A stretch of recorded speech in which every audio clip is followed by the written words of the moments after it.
Salut.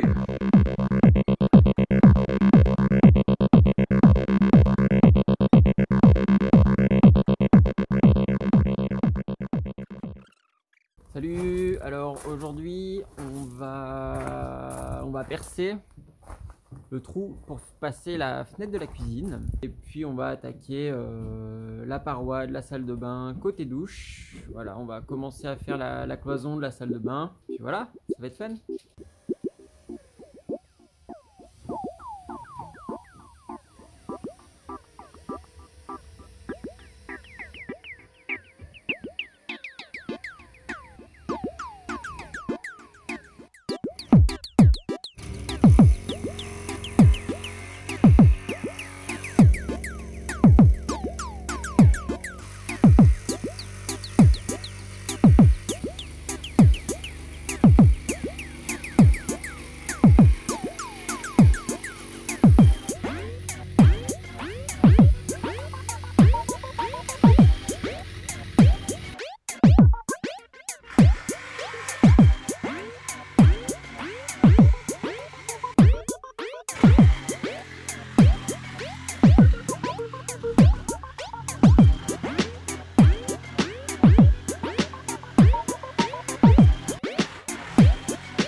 La paroi du camion pour pouvoir venir mettre notre fenêtre de cuisine. Donc c'est des fenêtres Dometic S4.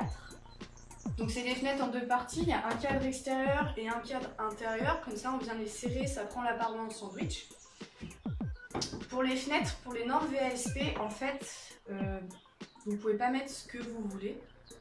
C'est-à-dire que si vous prenez une fenêtre dont le vitrage est en verre, il vous faut du verre qui est homologué R43. C'est la même chose que sur les voitures. Si vous regardez vos vitres dans les voitures, c'est marqué R43, blablabla, enfin il y a d'autres numéros.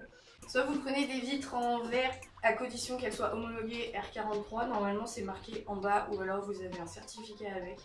Et sinon, c'est des fenêtres comme Dometic fait, qui sont très très bien. Donc voilà, là j'ai vissé le cadre de la fenêtre vite fait. Et puis pour vous montrer, en fait les fenêtres Dometic elles sont faites pour convenir à une certaine épaisseur de paroi. Et au-delà d'une certaine épaisseur, il faut rajouter des entretoises en fait. Donc ça va être un morceau de... Nous on l'a fait en alu cobon, qui va venir se mettre ici en fait, qui vient se fixer sur la fenêtre pour venir combler en fait ce vide. Voilà, à partir d'une certaine épaisseur de paroi, il faut créer des entretoises. Donc il y a tout qui est indiqué selon l'épaisseur de la paroi, la taille de l'entretoise qu'il faut créer et la taille des vis qu'il faut utiliser. Donc nous on était un petit peu un peu plus large en termes de paroi, donc j'ai calculé ce qu'il nous fallait à peu près. Il se trouve que ça tombe pas trop mal.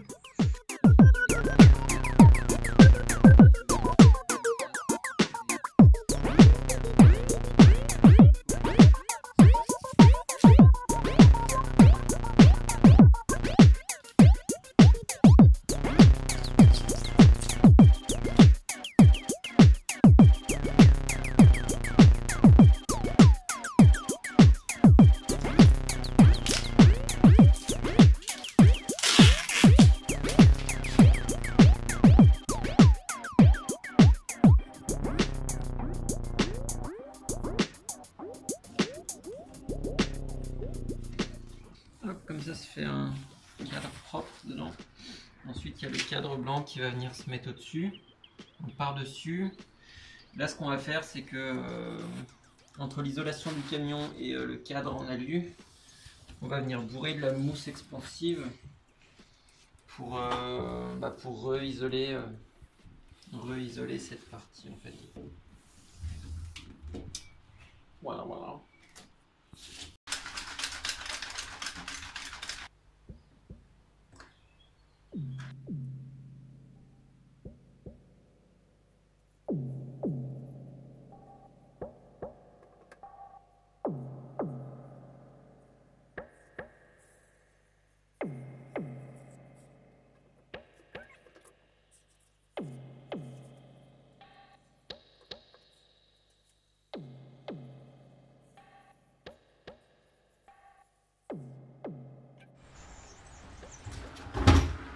Salut! Bon, je pense pas abuser si je dis que ça a moussé à mort. Il va falloir découper tout ça. Hop, c'est parti! Donc, on va pouvoir poser le cadre blanc de la fenêtre. On va pouvoir le visser dans le cadre extérieur. Juste, j'ai pas pensé, j'ai mis de la mousse partout, mais du coup, on voit plus où est-ce qu'on va viser avec la vis. Donc ça va être un petit peu au pif quoi. Voilà. J'espère qu'on va avoir de la chance.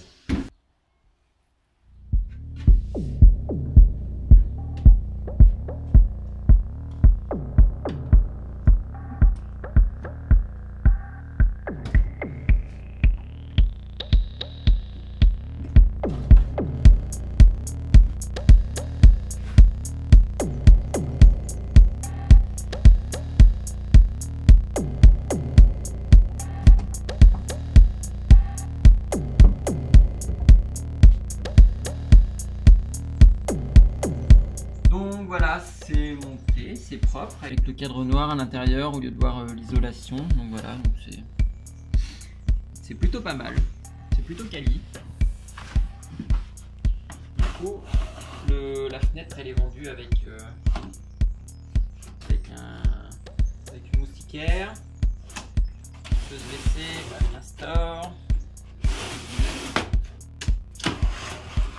Voilà, c'est plutôt pas mal.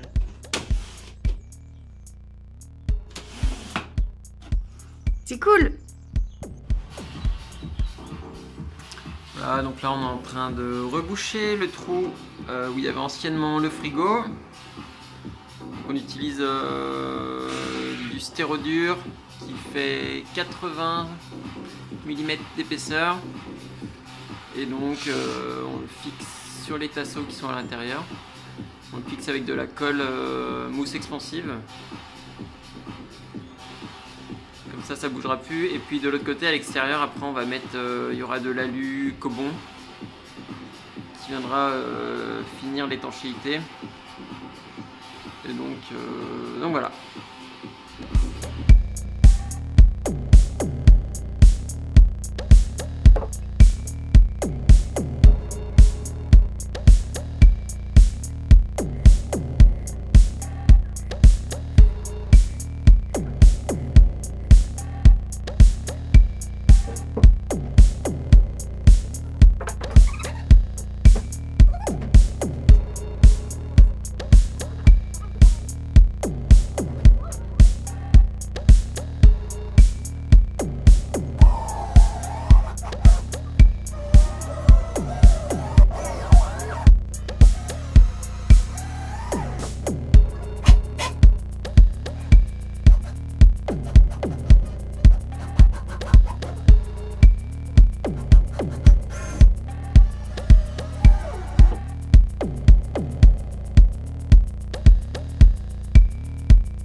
On va venir fixer la cloison de la salle de bain mais côté toilette. Donc celle qui est juste devant.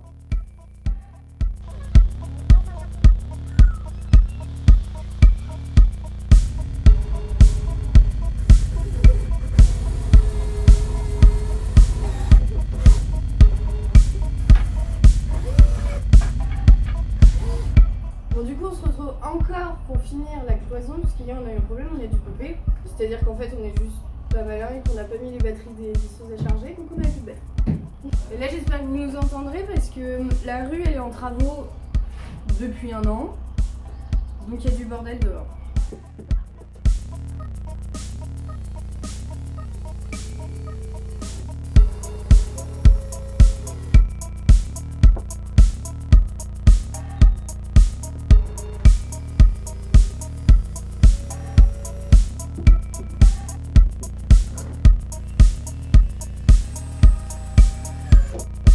Donc on va venir remettre des tasseaux en renfort là dans la paroi, mais on attend juste un peu avant de les mettre parce que à l'intérieur, côté toilette, il y aura un meuble haut. On sait encore pas quelle taille il fait vu qu'on est un peu organisé. Du coup, on fera en sorte que le tasseau de renfort tombe là où il y a la fin du meuble haut. Et puis on en rajoutera peut-être 1 ou 2 en bas, on va voir.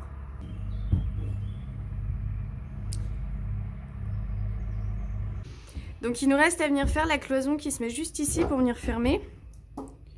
En biais comme ça. Avec le passage. Et donc on regardait parce que pour les normes VASP, Erwan, comment ça se passe? Le passage il doit pas être à moins de 45 cm, c'est ça? Non, 50.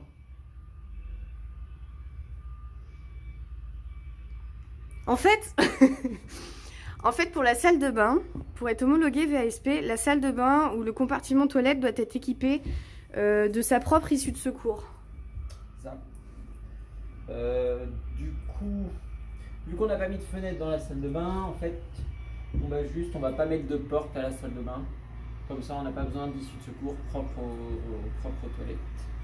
Après, c'est en fonction de la surface projetée du véhicule, mais nous, voilà, le passage, il ne doit pas faire moins de 50 cm pour pouvoir être considéré comme chemin d'évacuation vers une issue de secours.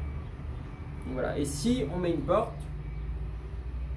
normalement, si on met une porte, la poignée de la porte ne doit pas être située à plus de 2 mètres de l'issue de secours la plus proche en passant par le chemin d'évacuation. Donc, vu que nous, on n'aura pas d'issue de secours dans ce périmètre de 2 mètres, et bah juste on met pas de porte à la salle de bain, comme ça on n'a pas de problème. Et on garde l'ouverture de porte de 50 cm minimum pour qu'il soit considéré comme chemin d'évacuation. J'espère que vous nous entendez parler parce qu'il y a des travaux dehors et c'est un peu pénible. Voilà. Je tiens juste à rajouter qu'on aura une issue de secours parce qu'il en faut une pour le VASP. Il en faut une qui soit sur une autre face que là où se situe la porte d'entrée. Exemple, notre porte d'entrée sera sur la façade droite de notre véhicule. Donc il nous faut une issue de secours sur la façade de gauche. Donc on aura une grande fenêtre ici qui fera 145 par 70. Donc qui sera largement considérée comme issue de secours. Mais donc comme on expliquait, si on met une porte à la salle de bain, il faut que la poignée de la porte soit située à maximum 2 mètres de l'issue de secours. Et nous on sera à genre 2 mètres 20, quelque chose comme ça, donc ça marchera pas. Donc c'est pour ça qu'on mettra pas de porte. Parce qu'il n'y a pas trop besoin de porte.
va pouvoir attaquer. On va poser les 2 premières parois de la douche, celle de gauche et celle de droite. Et on verra celle du fond un petit peu après.